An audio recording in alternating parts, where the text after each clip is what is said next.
অনেকে প্রশ্ন করে, ভাইয়া $10 দিয়ে কি ট্রেডিং করা সম্ভব? ভাই, আমিও আপনাকে একটা প্রশ্ন করি। ধরেন আপনার কাছে আছে $10, আপনি স্টপ লসে কত দিবেন আর টিপি কত দিবেন? আপনার কাছে ক্যাপিটাল আছে $10, তাহলে আপনি স্টপ লস কত দিবেন? আপনার যদি চাহিদা ছোট থাকে তাহলে আপনি $10 দিয়ে শেখার জন্য আপনি করতে পারেন, কিন্তু আপনি $10 নিয়ে আইসা আপনার চাহিদা যদি থাকে আকাশ চুম্বি, মানে আপনি $10 দিয়ে $500 কামাই ফেলাইবেন, তাহলে ভাই আপনি $10 নিয়ে ট্রেডিংয়ে আইসেন না। কারণ $10 আপনার 10 সেকেন্ডও টিকবে না। হ্যাঁ, আপনি যদি $10 নিয়ে আইসা আপনার চাহিদা ছোট থাকে যে না, আমি $10 থেকে আমি $2 কামাবো শেখার জন্য, আমি ডেমোতে ট্রেড করব না, আমার কাছে $10 ক্যাপিটাল আছে, আমি $10 দিয়ে $2 কামাবো, আমি রিয়েলে কামাবো, আমি $1 স্টপ লস দিয়ে $2 আমার টিপি দিব, পসিবল। মানে অসম্ভবের কিছু নয়, ট্রেডিং করা যাবে না বিষয়টা এমন না। $10 দিয়ে ট্রেডিং করা যাবে। আপনার যদি $10 দিয়ে যদি আপনার $2-3 যদি আপনার চাহিদা থাকে তাহলে আপনি শেখার জন্য এটা করতে পারেন, ট্রাই করতে পারেন। কিন্তু যখনই আপনি $10 দিয়ে আপনার $50 কামাতে যাবেন, $10 দিয়ে $20 কামাতে যাবেন, মানে $10 ভিতরে $5 স্টপ লস লাগায়া $20 $30 আপনি টিপি লাগাইয়া থুয়া দিছেন, তাহলে মনে করেন যে কি আপনি কোনো রকম তেল ছাড়াই মারা খেয়ে যাবেন। ঠিক আছে, এতে কোনো সন্দেহ নাই ভাই। আচ্ছা, এটা হচ্ছে প্রথমে।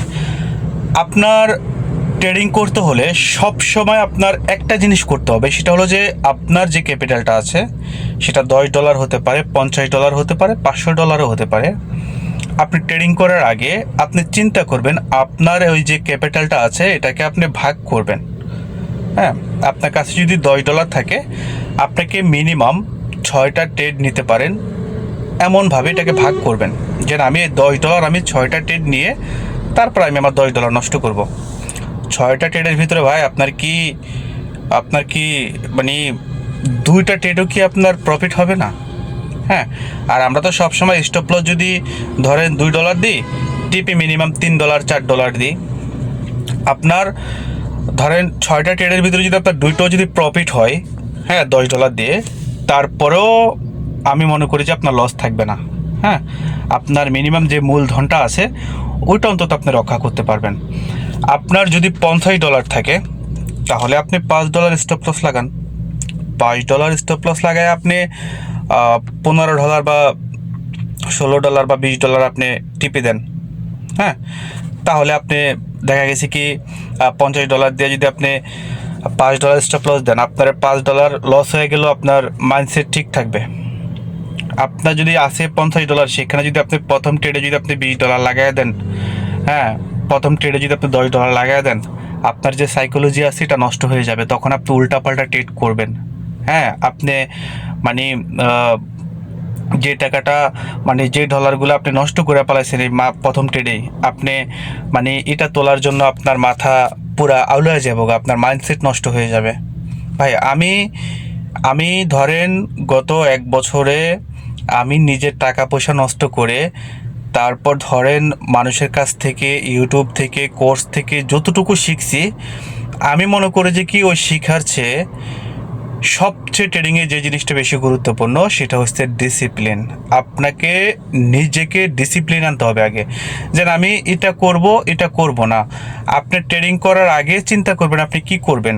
আপনি ট্রেডিং করার আগে আপনার মাইন্ডসেট যেরকম থাকে, একটা কিংবা 2টা ট্রেড লস হওয়ার পরে আপনার ওই মাইন্ডসেট থাকে না ভাই, ওইটা থাকে না আপনার। এই কারণে আপনি ট্রেড করার আগে আপনি একটা জিনিস মনে করেন যে কি হয়তো আপনি ডায়েরিতে লিখে রাখবেন। ডায়েরিতে যদি লিখে নাও রাখেন, আপনি আপনার মাথায় জিনিসটা রাখবেন যে আমার এত টাকা লস হওয়ার পর আমি আজকে আর ট্রেড করব না, এত টাকা প্রফিট হওয়ার পরও আমি আজকে আর ট্রেড করব না, মানে লোভ করব না আমি। এটা ভেরি গুরুত্বপূর্ণ আমার কাছে, ট্রেডিংয়ের সবচেয়ে গুরুত্বপূর্ণ পয়েন্ট মনে হয় ঠিক এই জায়গাটা। আপনার ধরেন আপনি যদি মার্কেট অ্যানালাইসিস বলেন, ক্যান্ডেলস্টিক অ্যানালাইসিস বলেন, ওইটা যদি আপনি ভালো নাও বুঝেন ভাই, আপনি ধরেন 4টা ট্রেড নিছেন বা 5টা ট্রেড নিছেন, আপনি অত বেশি একটা মার্কেট বুঝেন না।